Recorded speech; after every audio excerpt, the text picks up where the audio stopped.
¿Qué tal? Estamos nuevamente con el profesor Luis Castillo Córdoba, profesor principal de la Universidad de Piura y sin duda uno de los constitucionalistas más importantes de nuestro medio. Luis, ¿cómo estás? ¿Qué tal? Muchas gracias, César. Feliz de estar contigo nuevamente en tu programa. Es para nosotros un verdadero placer contar contigo. Luis, Sí. queremos hablar de las últimas recibido, has notado, las múltiples observaciones que se han hecho al proceso y su resultado. Querría comenzar con una primera impresión tuya sobre el significado del proceso que acabó, el de elección de magistrados al tribunal. Sí.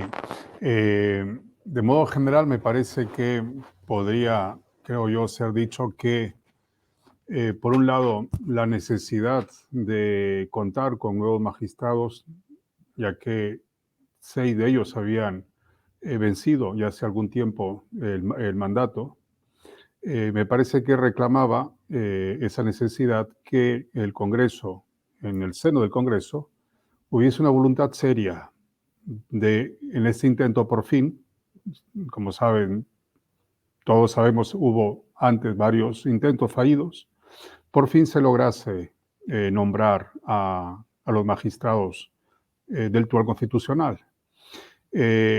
El nombramiento y consecuentemente el proceso que lleva a un tal nombramiento, en términos generales siempre, me parece que no ha sido un proceso del cual pues, pueda ser discutida la legitimidad política y la validez jurídica de la decisión de elegir a estos 6 magistrados.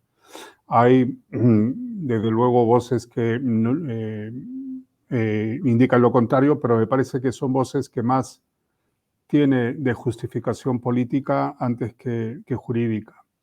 Yo, desde luego, yo diría es un gran avance institucional que no se haya frustrado el nombramiento de los magistrados y de ahí adelante, desde luego, pueden ser mejoradas las cosas, pero yo me quedaría con esa idea general.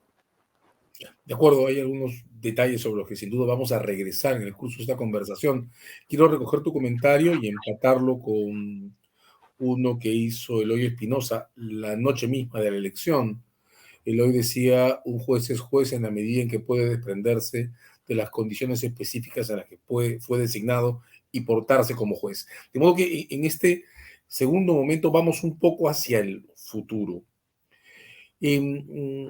Instalado el tribunal, tiene una tarea que hacer que es desarrollar la jurisprudencia. Hay líneas que se han discutido del modo de abordarse a lo constitucional de los nuevos magistrados desde su trayectoria. ¿Qué perspectivas encuentras? ¿Cómo visualizas que puede desenvolverse esta nueva conformación del tribunal ya constituido?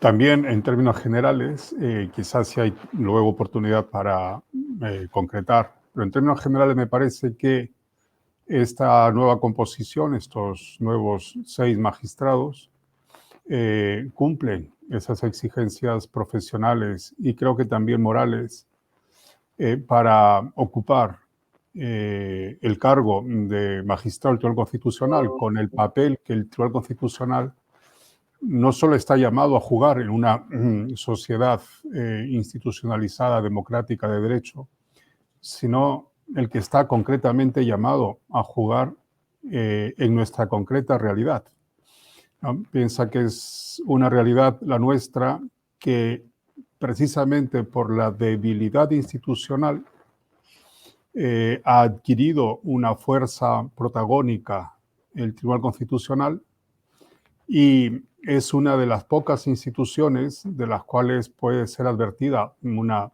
razonable fortaleza, ¿no? Una razonable coherencia institucional, digo, ¿no?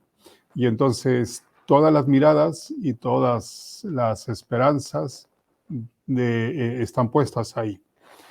Y claro, cuando esa es la situación, hay, me parece, un riesgo de extralimitación, ¿no? De querer desde el tribunal resolver todos los problemas sociales, todos los problemas políticos, etcétera. Pero me parece que esta nueva composición tiene cumplidas esas exigencias como por lo menos para esperar que una tal extralimitación no solo no acontezca, sino que profundice en lo que tú decías, en desarrollos jurisprudenciales que son acertados y revise o reconduzca a aquellos que no pueden estar, puede que no les estén, ¿no? Porque siempre, pienso, siempre es posible mejorar lo que se ha hecho, ¿no? Recuerdo de varias maneras, estamos marcando un punto de inicio y eso es un factor que tienen que entrar en cuenta. Ahora, hace una semana, en Coyuntura conversábamos con Carlos Mejía, expresidente del tribunal, ahora profesor de la Universidad César Vallejo, en el medio excongresista de la República por Fuerza Popular. Carlos nos decía, y querría tu impresión, que en mucho toda esta carga crítica sobre el proceso de elección e incluso, o que llega incluso hacia objeciones a algunos de los magistrados, decía él, tiene posiblemente entre sus factores de origen esta acumulación en el proceso de elección de 6 magistrados al mismo tiempo. Carlos nos decía, y querría tu impresión, que incluso el modelo constitucional del 93, que dijo en el programa no es de su agrado, dijo que prefería un modelo más semejante al del 79, había producido esto como un desorden y en su opinión habría que caminar hacia elecciones periódicas de 3 miembros. Presentó aquí un esquema en el que para poder llegar a una elección escalonada, teniendo ahora 6 magistrados coetáneos en el momento de elección, había que considerar subir el número a 9 o a 12, de modo que las siguientes designaciones tengan plazos diferenciados hasta poder en la segunda posterior llegar a renovaciones por tercios. ¿Te parece que un esquema de ese tipo funcionaría? ¿Te parece que en este camino que creo que compartimos de reforzar la institucionalidad del constitucional, separar la elección de sus miembros en bandas de A3, podría ayudar a desvincularlo de los momentos más críticos de la coyuntura institucional? Sí, sin duda que podría ser ventajoso en esa línea. Pero si me permites, yo empezaría con la siguiente reflexión. Me parece que el Tribunal Constitucional va a ganar en institucionalidad, ayudaremos a que gane en institucionalidad, si también procuramos que el Congreso de la República gane en institucionalidad. Me parece que, también en términos generales, muchas, bueno, no sé si muchas, pero varias de las críticas que al Congreso de la República se le hace son injustificadas y tienen que ver más con razonamientos políticos, apasionamientos políticos, antes que con razones efectivamente justificadas. Y no se aprecia el daño que se hace, si quieren incluso de modo indirecto o de modo colateral, a instituciones como el Tribunal Constitucional cuando indebida o injustificadamente se critica al Congreso de la República o a la labor del Congreso de la República. Es verdad que, o mejor aún, tendríamos que no perder de vista que el Congreso de la República es un órgano político y no podemos exigirle que no se comporte políticamente. Incluso para elegir magistrado del Tribunal Constitucional va a existir una zona de argumentos políticos. Por eso la labor de la comisión es muy relevante, la comisión de selección. La comisión de selección debería no comportarse como órgano político, sino como órgano técnico y colocarle al Pleno del Congreso los magistrados, los postulantes a magistrados mejor cualificados, ¿no? De modo que la decisión política que tome el Pleno, sea la que fuese, siempre va a ser acertada desde el punto de vista profesional, moral, porque la Constitución ha colocado ahí, ¿no? como candidatos pues, a los abogados más prestigiosos, profesional, más reconocidos moralmente, ¿no? Y entonces el Congreso de la República tiene la legitimidad para decidir políticamente, es un órgano político. Cuando ocurre que, y es así, me parece que se puede ayudarle al Congreso de la República a no caer en tentación, ¿no? Cuando hay una mayoría en el Congreso de la República y esa mayoría, que es una mayoría circunstancial siempre, y por desgracia en nuestro país débilmente institucionalizada, tiene que elegir a más de la mitad de los miembros de un tribunal de tan altísima responsabilidad como el constitucional, entonces puede ocurrir que en ese tribunal finalmente haya una composición con legitimidad política de una mayoría que es siempre circunstancial. Entonces, podría ayudar efectivamente partir, ¿no? En tercios o en lo que corresponda el número de magistrados para que sean electos por un Congreso, una mayoría determinada, y luego en un tiempo posterior, ¿no? Con una mayoría parlamentaria quizá distinta, pues ingresen unos magistrados también con justificación política, que no tendríamos que rechazarla, ¿no? Si el constituyente ha dicho que sea el Congreso, y el Congreso es un órgano político, ¿no? Pues tendrá que elegir con base también en consideraciones políticas, ¿no? Y ayudaría efectivamente a la pluralidad política, el que pueda ser, ¿no?, elegidos en partes los magistrados del Tribunal Constitucional. Ahora, y termino la respuesta a la pregunta que planteabas, la justificación de subir el número de magistrados no tiene tanto que ver con mayorías parlamentarias como con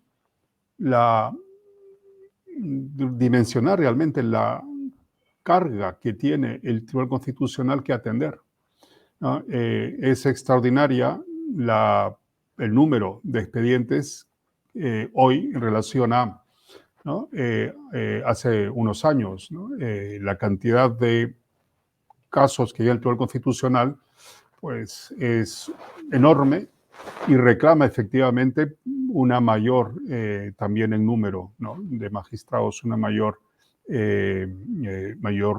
número de recursos humanos, ¿no?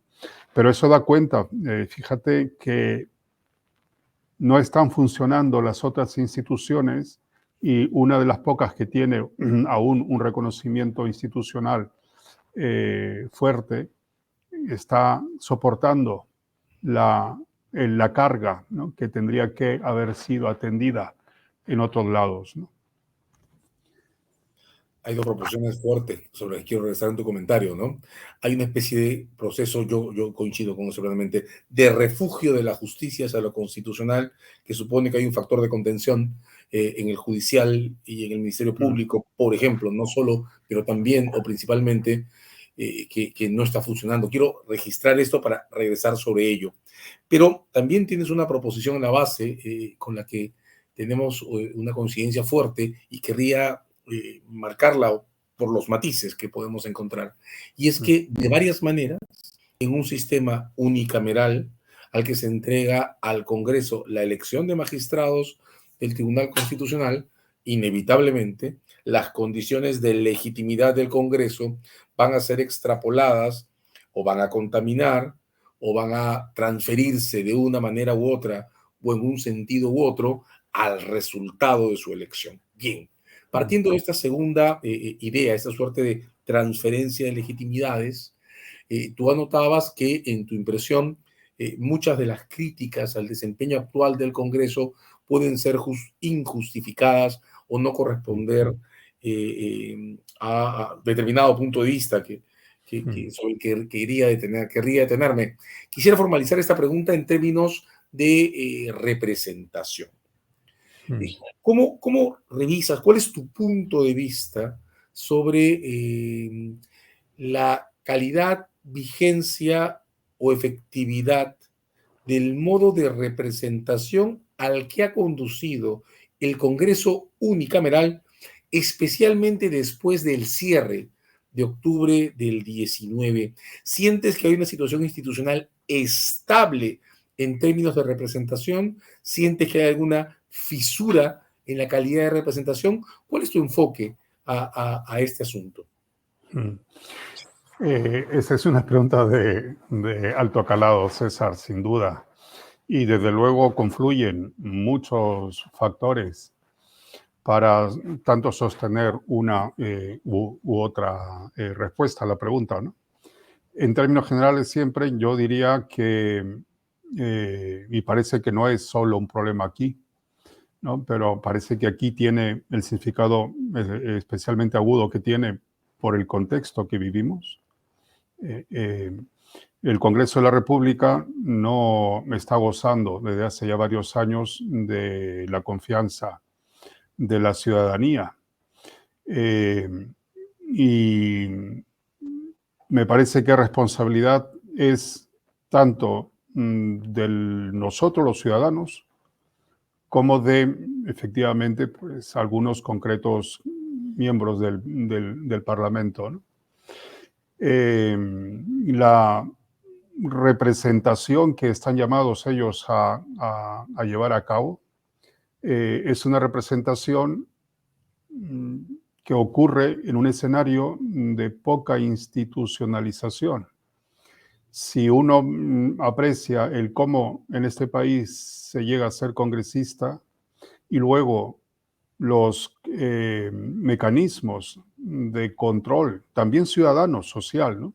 que existen, pues no creo yo podemos dar cuenta de que es fácil o más bien, sí, no es difícil, vamos a ponerlo así, que un congresista o un conjunto o un grupo de congresistas finalmente actúen no solo desconectados de las necesidades o anhelos del grupo que representa, sino también desconectados de el papel que está llamado a jugar la institución a la cual el congresista pertenece, ¿no?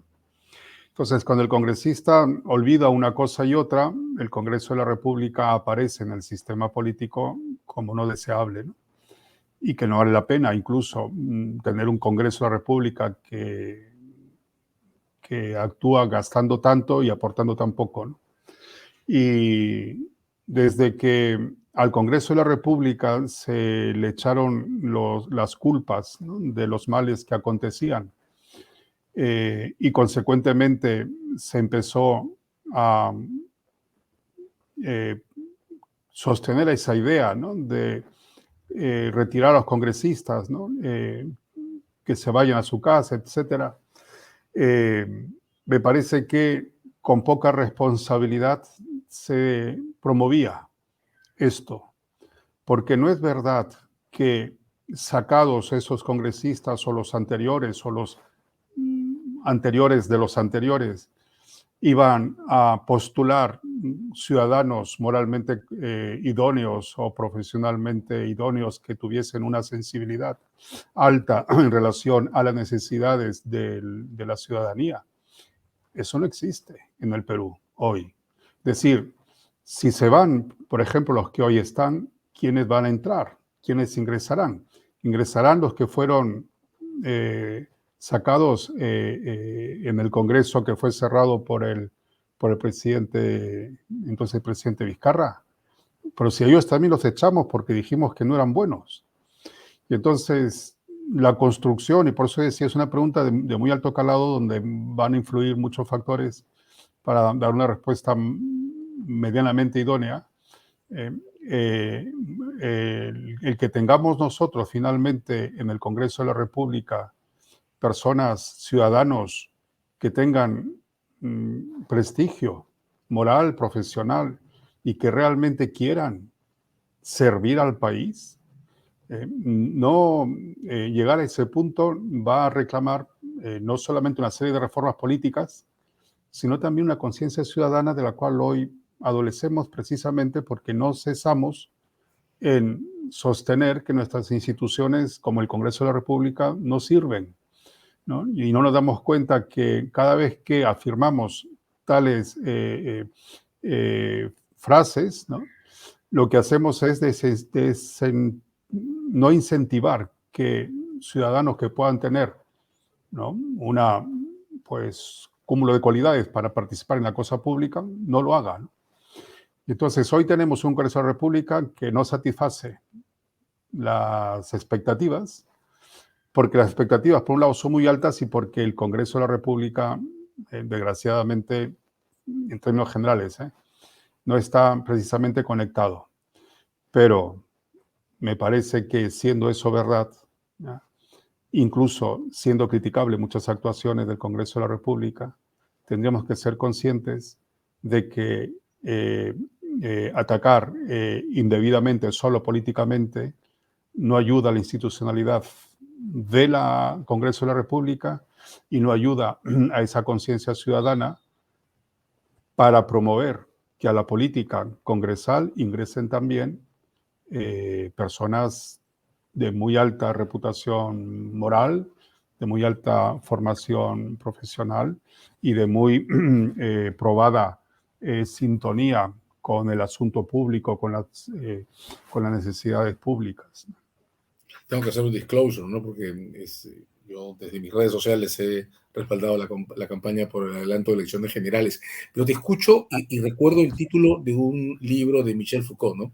Apocalípticos o integrados, el dilema sobre cómo abordar las situaciones generales desde el punto de vista de la fatalidad de la derrota y la reproducción de la derrota, o desde el punto de vista de la generación de equilibrios.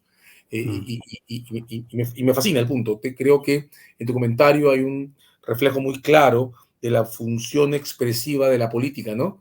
Tal que es imposible tener lo que tenemos sin leer en lo que tenemos la correspondencia a lo que somos, ¿no? Nosotros construimos el Congreso que criticamos. Creo que ese es un dilema del que hay que hacerse cargo en términos fundamentales.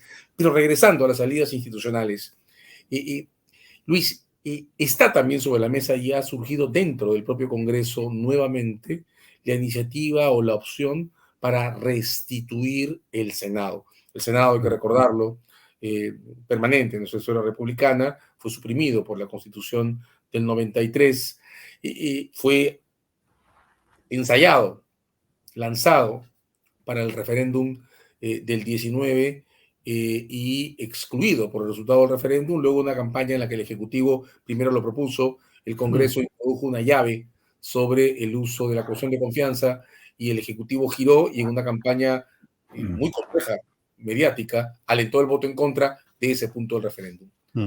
Desde tu punto de vista, la cuestión sobre el Senado y su restitución, ¿suma, resta, es neutra, está descartada? ¿Dónde la ves en el debate sobre la construcción de un equilibrio constitucional que pueda ser sostenible? Yo pienso que el Senado, en abstracto, aporta y mucho a la idoneidad de las decisiones legislativas. La pregunta en situaciones como la nuestra es en qué medida un concreto Senado en nuestro país, conformado por los políticos o ciudadanos que hoy ingresarían como senadores, en qué medida efectivamente ayudaría a la idoneidad de las decisiones legislativas. Entonces, un Senado como un mecanismo de reflexión más pausada y más sabia, sin duda que aporta y mucho. La pregunta es, ¿tenemos los políticos, las personas, los ciudadanos idóneos para dar cuenta de las funciones que debe un Senado cumplir? Yo quiero pensar que sí los hay, pero que hoy no están expuestos mediáticamente o públicamente, porque vuelvo a la idea, seamos honestos, como ciudadanos nos estamos encargando, y quizás inconscientemente, no solo de destruir las instituciones, sino de impedir que ciudadanos respetables, ¿no?, con capacidad de reconstruir lo que inconscientemente estamos destruyendo, quieran ingresar a hacer política o a acceder a, por ejemplo, un congreso, al Senado de un congreso, ¿no? El papel que juega le ayudaría muchísimo a nuestra, no solo vida política, sino a la institucionalidad del Congreso, y probablemente ayude a cambiar la concepción que se tiene del Congreso en la ciudadanía. Un Senado que realmente con senadores de alta calidad humana, profesional, ingresen y que efectivamente pueda, como digo, cumplir esas labores que está llamado a cumplir un Senado. Yo soy muy optimista en este punto. Yo creo que sí hay personas, y entonces queda cumplida esa exigencia, y lo que reclama es la voluntad política de cambio. Pasemos del Congreso unicameral, que no le ha ayudado mucho a este país en los últimos tiempos a controlar el ejercicio razonable del poder político, y echemos a andar seriamente como comunidad política el afán de encontrar a las mejores, a la mejor representación posible para ocupar esos cargos senatoriales, ¿no? Fue una pena, la verdad, que se frustrase por cuestión meramente política, ¿no? Es decir, y quizás, y perdón que lo diga aquí, quizás por mezquindad política, ¿no? Pero fue una oportunidad perdida. Pero bueno, lo cierto es que es posible retomarla, y a lo mejor retomarla con nuevos brillos. Tu comentario provoca una frase que creo que puede representar lo que debería ser una consigna ciudadana, ¿no? Estamos abdicando a llenar los espacios que luego protestamos porque son mal cubiertos. Es muy fuerte, pero quiero resaltarlo porque en realidad creo, como tú, que el sistema político refleja lo que estamos haciendo con el sistema político, y eso genera una discusión que en términos de moral pública es muy fuerte, que es la discusión sobre la corresponsabilidad en el vaciamiento de contenido de las instituciones. Hemos transitado por el Senado, hemos transitado por alternativas respecto a lo que puede ser el Tribunal Constitucional, pero quiero pedirte un comentario sobre una iniciativa que ha estado circulando en medios académicos. Aquí la rebotó hace poco en la República Diego García Sayán. En Panamá, un político que en realidad viene del arte, Rubén Blades o Rubén Blades, ha lanzado una iniciativa para que por vía de referéndum se instale un gobierno transitorio elegido por 3 años, por un periodo corto, con una agenda fijada en un referéndum de reformas institucionales concretas, entre las que destaca la reforma política y los soportes anticorrupción. Un gobierno transitorio de reforma institucional. ¿Has visto esa idea? ¿La has podido revisar? ¿Tienes alguna opinión sobre esa alternativa? No, la escucho por primera vez la idea. Parece tener una justificación detrás que es buena, ¿no? Y no solo digo en el objetivo, sino también en la operatividad lógica, ¿no? Pero quizá convenga pensar, para el caso nuestro, en qué medida hoy, ¿no? No solamente la ciudadanía comprendería el calado de el significado de un gobierno de 3 años que se dedique solo a recomponer institucionalmente, y luego también, si la ciudadanía lo entiende, y luego también si efectivamente hay un consenso político o no para ello, ¿no?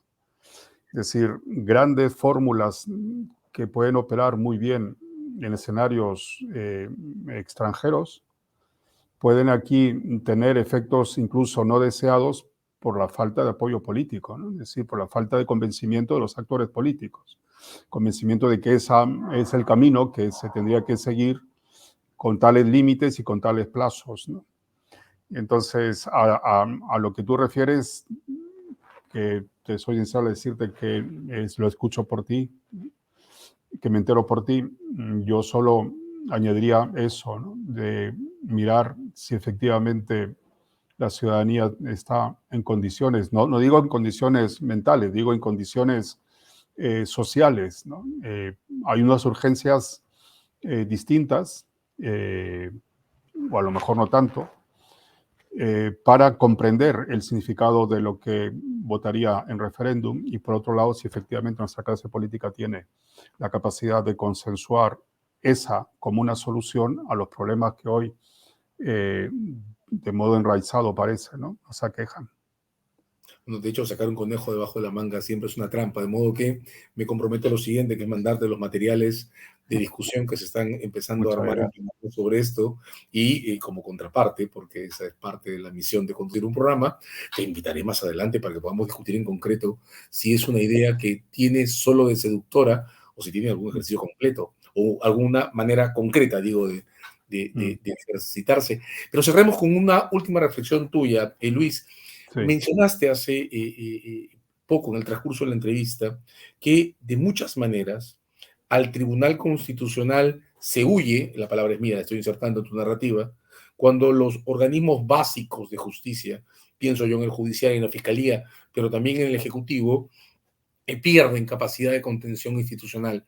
Y entonces dijiste algo como que se genera un desborde, que en nuestro caso se produce en un número impresionante de causas que tiene que resolver un constitucional que ahora tiene 7 miembros. Regresemos un poco sobre esa idea para tener una reflexión final. ¿Cómo explicas tú, cómo describes, cómo abordas esa especie de sobrecarga en el constitucional y cómo podría empezar a pensarse en balancearla? Porque al final del día, un ser humano tiene 8 horas al día para trabajar, 8 por 5 a la semana y eso por 4 al mes. Es imposible no administrar la carga pública de un ente que debe producir causas, procesos y decisiones de calidad de cara a la ciudadanía. Entonces, sobrecargar un órgano como el constitucional puede también ser un suicidio. ¿Cómo equilibrar esa fuga hacia el constitucional, Luis? Sí, tú lo has, me parece, visualizado perfectamente, ¿no? Cuán difícil es, ¿verdad? Y cuán significativo finalmente llega a ser que cada quien haga bien lo que tiene que hacer, ¿no? Cuando alguien hace mal lo que tiene que hacer, es otro quien termina recargándose, ¿no? Con lo suyo y con lo que otro no terminó de hacer bien. Y como bien has dicho tú, algo de esto ocurre en nuestro sistema, ¿no? Al Tribunal Constitucional se va porque en otras instituciones se falla, se hierra, no se encuentra la solución justa, ¿no?, o el trato debido, etcétera. Eh, yo, si me permites, aquí, que esto es un problema también de alto calado, de muy compleja solución, eh, yo aquí me permitiría una reflexión que tiene que ver más con advertir de un peligro, ¿no? Y que desgraciadamente el Tribunal Constitucional, desgraciadamente, en más de una oportunidad, lo ha concretado ese peligro y ha pasado de un riesgo a una vulneración, agresión efectiva. Y me refiero a que cuando al Tribunal Constitucional se le pide mucho, incluso lo que no le corresponde, el Tribunal Constitucional puede terminar dando lo que no corresponde que dé. Yo pienso que en más de una ocasión el Tribunal Constitucional se ha comportado como gobernante. Claro, si quien realmente tiene que gobernar no está llevando a cabo el ejercicio del poder público para gobernar, y se acude el Tribunal Constitucional, pues el Tribunal Constitucional, incluso quizás también inconscientemente, ¿no?, aunque en alguna ocasión no creo que haya sido tan inconscientemente, el Tribunal Constitucional termina gobernando. Y entonces hay sentencias en las que el Tribunal Constitucional se subroga posición jurídica o política propia del Ejecutivo o del Legislativo. Y entonces, y como se aprecia que lo hace, pues entonces hay que volver ahí, ¿no? Hay que ir ahí, ya que el gobernante sigue inepto, sigue inoperativo, pues habrá que ir al Tribunal Constitucional, y entonces eso me parece que es, ¿no? Creo que tú usas el término, no estoy seguro, de suicidio o algo parecido, institucional, ¿no? Es decir, ya digo, incluso inconscientemente. Entonces, si no procuramos que los órganos públicos en este país, todos, ¿no? No solo tengan una configuración normativa idónea para los fines que se le proponen, sino también, si no nos comprometemos como comunidad política seriamente a que a la cosa pública vayan las personas con mayor capacidad, digo moral, profesional, incluso reconocer en el que piensa distinto políticamente, ¿no?, su valía humana o su valía profesional para ocupar un cargo público, desde, no sé, pues, un director de un ministerio, ¿no?, hasta un presidente, un premier. Si no nos tomamos en serio, entonces va a ocurrir que nuestra institucionalidad, o mejor aún, lo poco que tengamos de institucionalidad se vaya autoconsumiendo, se vaya desapareciendo por el propio trajín del sistema político. Entonces, con un ejecutivo o un judicial o un ministerio público que no gobierna o que gobierna mal o que legisla mal, etcétera, entonces se mira hacia el Tribunal Constitucional, y el Tribunal Constitucional corre el riesgo, que ha ocurrido por desgracia, como digo, que se comporte haciendo lo que le corresponde hacer a otro y no a él, ¿no? Y pues ya no solamente sufre el balance de poderes, ya no solo sufre la división de poderes, sino que sufre la institución misma, ¿no? El Tribunal Constitucional tiene aún prestigio, tiene aún presencia, hace aún en número mucho más bien de las extralimitaciones. Entonces, eso puede irse desgastando con el tiempo. Yo, si tú me permites, esa reflexión de advertencia, ¿no? Es decir, cuidemos a nuestro Tribunal Constitucional, cuidando a las otras instituciones también. Me quedo con esa frase que lanzaste al final, Luis. Tenemos que aprender a respetarnos también en nuestras diferencias si el objetivo compartido estriba en generar instituciones como espacios públicos que nos permitan vivir mejor. Ha estado con nosotros Luis Castillo Córdoba, profesor de Derecho Constitucional. Luis, muchísimas gracias. Muchas gracias, César. Siempre es para mí una alegría muy grande compartir contigo estos espacios. Muchísimas gracias.